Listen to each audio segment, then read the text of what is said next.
பசிக்குது, கொஞ்சோண்டு சோறு போட்டு தெரியாமா? சோறே ஆகல, அப்புறம் எப்படி உனக்கு சோறு போட்டு தருது? நான் சொமேட்டோவில் ஆர்டர் போட்டு சாப்பிட்டேன். உனக்கு வேணா நீ ஆர்டர் போட்டு சாப்பிட்டு இல்லாட்டி சமைச்சு சாப்பிட்டுக்க. ஆர்டர் போட்டது போட்டேன், எனக்கும் போட்டிருக்க வேண்டியதானே சேர்த்து. எனக்கு என்ன தெரியும், அரப்பையா சாப்பிட்டு வந்துருப்பேன்னு நினச்சேன். இதோ அதை மட்டும் கொஞ்சம் கூட்டி விரியாமா? ஏன் உனக்கு இல்லையா? நீங்கள் போய் கூட்டுங்க. ஏன் எப்போ பார்த்தா என்னவே கூட்ட சொல்கிறீங்க?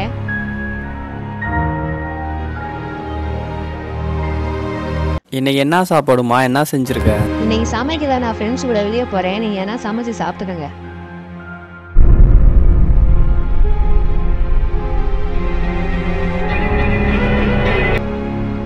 ஃப்ரெண்ட்ஸ் கூட வெளியே போயிட்டு வர லேட் ஆகும். நீங்கள் வரப்பாட்டு எல்லாரையும் முடிச்சு வைங்க. வேலைக்கு போகிற முன்னாடி வீட்டு எல்லாத்தையும் பெருக்கிட்டு பாத்ரூம்ல கழுவி வச்சுட்டு போங்க. நான் கடைக்கு போயிட்டு வந்துடுறேம்மா, நீ வீட்டை பார்த்துக்க. உன்கிட்ட தான்மா பேசுகிறேன். கேட்குது, போயிட்டு வாங்க. செல்ல என்னதான் இருக்கும்.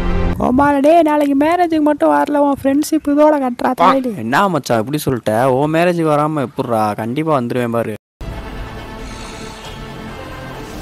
சொல்ல மாட்டேன்ட்ட பாரு. நாளைக்கு மேரேஜுக்கு வர போகணுமா? என் ஃப்ரெண்டுக்கு மேரேஜ். நீ கிளம்பி வா, 2 பேரும் போயிட்டு வந்துடலாம். வேணா வீட்டில் இருங்க, வேலை இருக்கு. என்னம்மா சொல்ற? அவன் என் க்ளோஸ் ஃப்ரெண்டு, எப்படி போகாமல் இருக்க முடியும்? வரலன்னா ரொம்ப சங்கடப்படுவான். அப்போ நான் சொல்றதெல்லாம் கேட்க மாட்டீங்க. அவங்க ஃப்ரெண்டு தான் முக்கியம்ல. சரி போயிட்டு வாங்க. அப்படியே என்கிட்ட கேட்டுட்டு இருக்கீங்க. நீயும் வா, 2 பேரும் சேர்ந்து போயிட்டு வந்துடலாம். இதான் என் வேலையா? யாருன்னே தெரியாத எங்கலேருந்து வந்து நான் பார்க்கணுமா? போயிட்டு வா, நான் வரல.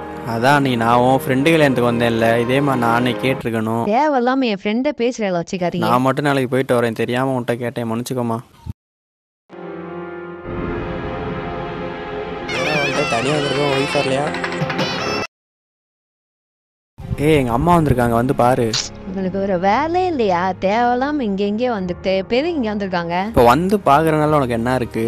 உங்க அம்மா தானேப்பா, நீ போய் பார்க்க வேண்டியதானே. என்னையும் கூப்பிடுற? பிடிக்கலன்னா கல்யாணத்தை போய் சொல்ல வேண்டியதான்றி. ஏன்டி பிடிக்காத கல்யாணத்தை பண்ணிக்கிட்டு எங்க உயிரை வாங்குறீங்க? நீ சொல்றி. இல்லை சும்மா தான் வீட்டில் இருக்கேன். வெளில போகலாமாடி? அம்மா நீ சாப்பிட்றியா? இல்லை டீ எதனா போட்டு தரவா? இல்லை பரவாயில்லடா. எங்க மருமகள் அளவே காணா? அவளுக்கு உடம்பு சரியில்லாமா, அதனால உள்ள தூங்கிக்கிட்டு இருக்கா. உடம்பு சரியில்லையா? என்னப்பா சொல்ற? என்னாச்சு? ஆஸ்பத்திரி கூட்டு போனியா? ஒழுங்கா பாத்துக்கடா. வந்தவங்களுக்கு ஒரு டீயாச்சும் போட்டு கொடு. இவங்கதான் எங்க அம்மா நீ பெத்து விட்டுருக்காங்களா? கண்டவங்களுக்கு டீ போட்டு கொடுக்கதான் என் வேலையா? உன்கிட்ட எப்படிமா நான் சொல்லுவேன்? சரிப்பா, டைம் ஆச்சு. அப்படி நானும் போயிட்டு வரேன். நீ வீட்டில் இரு, நான் நடந்து கூட போய்க்கிறேன் பஸ் ஸ்டாப்புக்கு. அவ்வளோதானா? ஒன்றும் பார்த்துக்கடா. ஒழுங்கு கவனி. சாப்பாடு நீயே கூட பெருக்கி ஆகி கொடு. ஆஸ்பத்திரி செலவு காசு ஒன்று என்கிட்ட கேள்வி பார்த்தாரேன். சரிம்மா சரி வா, நான் உன்னை இறக்கி விட்டு வரேன் வா. பரவாயில்ல, நான் போய்க்கிறேன். அட வாமா. கேண்டா, முன்னாலாம் அப்பப்போ கால் பண்ணிட்டே இருப்பேன் நைட்டு. இப்போ நான் கால் பண்ண மாட்டேன் வீட்டுக்கு. சொல்லுமா, என்ன சாப்பாடாங்க? யார்கிட்ட பேசிட்டு இருக்கேன் இந்த நேரத்தில்? எங்கள் அம்மாட்ட பேசிகிட்டு இருக்கேன். யார்ட்டையும் ஃபோன் பேச வேண்டியது, ஆனால் யாருன்னு கேட்டால் அம்மாட்டன்னு சொல்ல வேண்டியது. இல்லைம்மா, கொஞ்சம் வேலையா, அதனால தான் அப்பெல்லாம் கால் பண்ண முடியல. சரிம்மா சரி, பத்திரமா போயிட்டு வா, நான் வீட்டுக்கு கூட வரேன் லீவ் அப்போ. சரிப்பா சரிப்பா, உடம்ப பார்த்துக்க. அவளையும் கொஞ்சம் பார்த்துக்கடா. சரிம்மா, போயிட்டு கால் பண்ணுமா.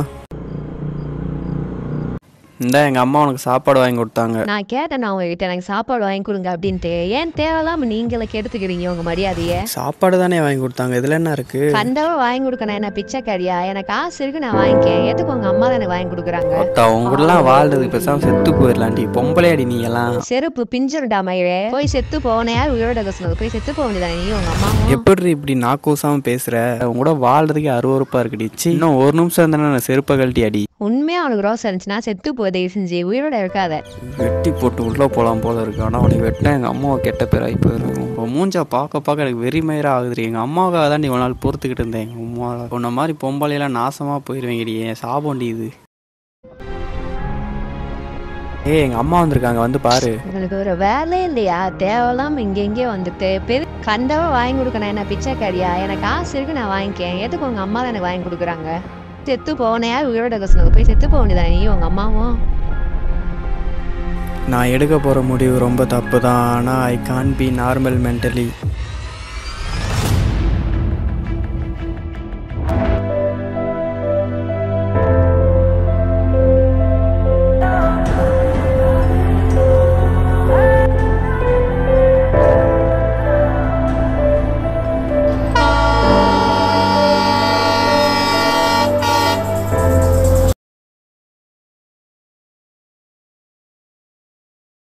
மனைவியோட சித்திரவதை தாங்க முடியலன்னு என்ஜினியர் ஒருவர் வீடியோ வெளியிட்டு உயிரை மாய்த்து கொண்ட சம்பவம்